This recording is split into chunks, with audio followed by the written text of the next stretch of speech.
Hello friends, നമ്മൾ ഇന്ന് pineapple വെച്ചൊരു ഹെൽത്തി ഷേക്ക് ഉണ്ടാക്കാൻ പോവുകയാണ്. അപ്പോൾ പൈനാപ്പിൾ ഞാൻ എടുത്തിട്ടുണ്ട്. അപ്പോൾ നമുക്കതൊന്ന് ക്ലീൻ ചെയ്തെടുക്കേണ്ട പരിപാടിയുണ്ട്. ഞാൻ ഇതിൻ്റെ ഫുൾ പോർഷനൊന്നും എടുക്കുന്നില്ല, അതിൻ്റെ പകുതി മാത്രം എടുക്കുന്നത്. നമുക്ക് ആവശ്യമുള്ളത് മാത്രം എടുത്തിട്ട് ബാക്കി മാറ്റി വെച്ച് നമുക്ക് പിന്നെ എന്തെങ്കിലും ആവശ്യത്തിന് എടുക്കാമല്ലോ. അങ്ങനെ അതിനായിട്ട് ഞാൻ പകുതി മുറിച്ച് ഒന്ന് ക്ലീൻ ചെയ്ത് സെറ്റ് ചെയ്തെടുക്കുകയാണ്. ഇതൊരു ഹെൽത്തി ഷേക്കാന്ന് പറഞ്ഞതുകൊണ്ട് തന്നെ ഞാൻ ഇതിനകത്ത് ഷുഗറൊന്നും ആഡ് ചെയ്യുന്നില്ല. ഷുഗർ വേണ്ടവർക്ക് ഷുഗർ ആഡ് ചെയ്തും ചെയ്യാം. ഈ ഷേക്ക് ഷുഗർ ഉള്ളവർക്കും ഡയറ്റ് എടുക്കുന്നവർക്കൊക്കെ ഹെൽത്തി ആയിരിക്കും. ഇനി ഞാൻ ഇതിലേക്ക് കുറച്ച് നട്ട്സൊക്കെ ചേർത്ത് കൊടുക്കുന്നുണ്ട് കേട്ടോ.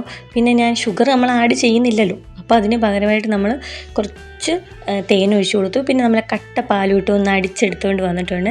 നമ്മുടെ ഷേക്ക് സെറ്റായിട്ടുണ്ട്. ഇതിനകത്ത് വേണമെങ്കിൽ നമുക്ക് നമ്മുടെ കയ്യിൽ അവൈലബിൾ ആയിട്ടുള്ള പല ഫ്രൂട്ട്സും പഴവും അങ്ങനെയുള്ള പല ഫ്രൂട്ട്സും നമുക്ക് ഇതിലേക്ക് ആഡ് ചെയ്ത് നോക്കാം. പിന്നെ ഞാൻ കുറച്ച് നട്ട്സ് കൂടെ ഒക്കെ ഇട്ടു. ഇനി നമുക്ക് ടേസ്റ്റ് ചെയ്ത് നോക്കാം.